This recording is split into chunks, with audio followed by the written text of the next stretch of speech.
Welcome to বিকাশ আইকিউতে তোমাদের জানাই আবারও স্বাগত। তোমরা দেখতেই পাচ্ছ ফাজেল থার্ড সেমিস্টারের জন্য আমি কিন্তু ইসলামিক স্টাডিজ থেকে সম্পূর্ণ এক্সাম ওরিয়েন্টেড কিন্তু একটা ফারাইজের একটা অধ্যায় অর্থাৎ মুনাশাখা থেকে কিন্তু একটা নোটস নিয়ে উপস্থিত হয়ে গেছি।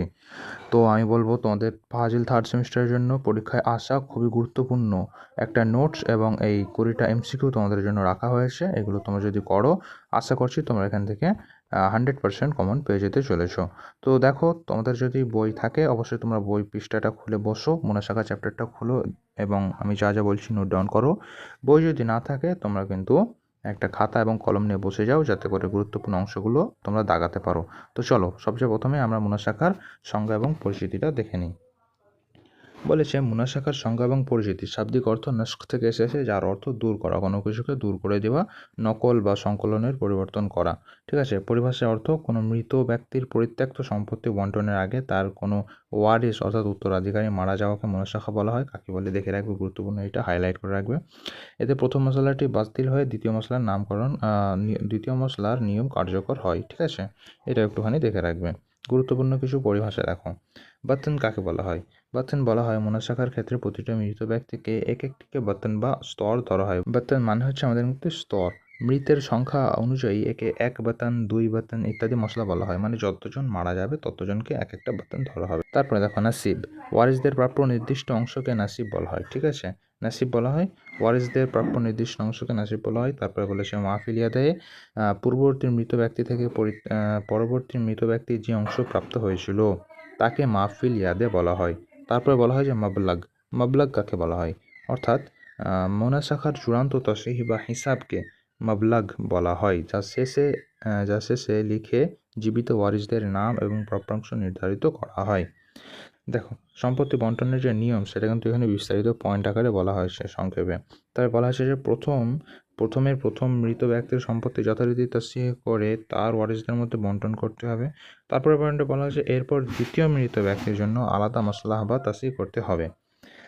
অতঃপর দ্বিতীয় মৃতের মশলা এবং প্রথম তাসিহ থেকে দ্বিতীয় মৃত যা পেয়েছে অর্থাৎ মাহফিল ইয়াদে, এটা এই দুটোর মধ্যে সম্পর্ক নির্ণয় করতে হবে। এটা খুব গুরুত্বপূর্ণ নয়? ঠিক আছে, তোমরা জাস্ট দেখে রাখবে। তাসিহ ও মাহফিল ইয়াদের মধ্যে সম্পর্ক দেখো। তাসিহ এবং মাহফিল ইয়াদের মধ্যে 4টে সম্পর্ক থাকতে পারে, খুব খুব গুরুত্বপূর্ণ এটা। ঠিক আছে, দাগিয়ে নিতে পারো তোমরা। তামাসুল আছে, পারস্পরিক সাদৃশ্য, তাওয়াফিক, তাদাখুল, তাবায়ুন। তামাসুল কি? পারস্পরিক সাদৃশ্য, অর্থাৎ একে অপরের সিমিলারিটি থাকবে। তাওয়াফিক কাকে বলা হয়? পারস্পরিক উৎপাদকের সম্পর্ক। তারপর বলা হচ্ছে তাদাখুল, এটা হচ্ছে পারস্পরিক প্রবিষ্ট সম্পর্ক। আর তাবায়ুন পারস্পরিক বৈপরীত্য, একে অপরের অপোজিট থাকবে। এবার খুব গুরুত্বপূর্ণ একটা চিহ্ন আমরা চলে এসেছি। কত বেশ চিহ্ন তোমরা কিন্তু মাথায় রাখবে।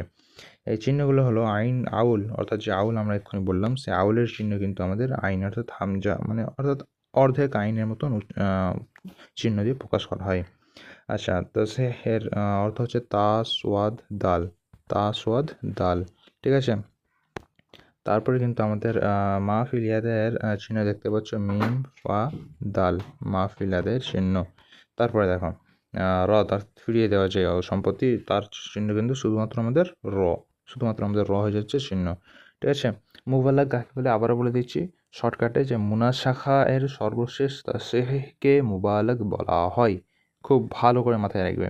তোমাদের জন্য মুনাশাখা থেকে খুব গুরুত্বপূর্ণ এক্সাম ওরিয়েন্টেড কিন্তু 20টা এমসিকিউ সাজেস্ট করা হলো, 20টা মোস্ট ভিভিআই এমসিকিউ সাজেস্ট করা হলো। আশা করি তোমরা যদি একটু চোখ বুলাও তোমাদের অনেকটা কাজে লাগতে পারে। দেখো, মুনাশাখা শব্দটি কোন শব্দ থেকে এসেছে এরকম প্রশ্ন আসে। তারপরে দেওয়া আছে মাবলাগ কি নির্ধারণ করে। ঠিক আছে, এখানে তোমাদের উত্তরও কিন্তু দেওয়া আছে খুব ভালোভাবে। দেখতে পাচ্ছ তোমাদের কিন্তু উত্তরও দেওয়া আছে এখানে উত্তর দেওয়া আছে। ঠিক আছে, এরকমভাবে কিন্তু সমস্তগুলো খুব ভালো করে অপশন সহ উত্তর দেওয়া আছে। অবশ্যই তোমরা যদি আমাদের এই নোটটা নিতে চাও অবশ্যই আমাদের এই নাম্বারে হোয়াটসঅ্যাপে লিখে হাই জানাও, 8100191916 এই নাম্বারে কিন্তু আমাদেরকে জাস্ট একটা হাই পাঠাও, আমরা কিন্তু তোমাদের এই নোটটা দিয়ে দেবো। ঠিক আছে, তো দেখতেই পাচ্ছ 20টা সম্পূর্ণ এক্সাম ওরিয়েন্টেড এমসিকিউ। ঠিক আছে, এইগুলো বিশেষ কয়েকটি কিছু দেওয়া আছে, এগুলো একটু তোমরা চোখ বুলাবে। পিডিএফ তোমরা পেয়ে যাবে আমাদের পেড গ্রুপের মধ্যে। ঠিক আছে, তো চলো আজকের মতন এতটুকুই। যদি তোমাদের এই ভিডিও দেখে একটু কোনো কিছু ডাউট ক্লিয়ার হয়ে থাকে অবশ্যই আমাদের কমেন্ট করে জানাও।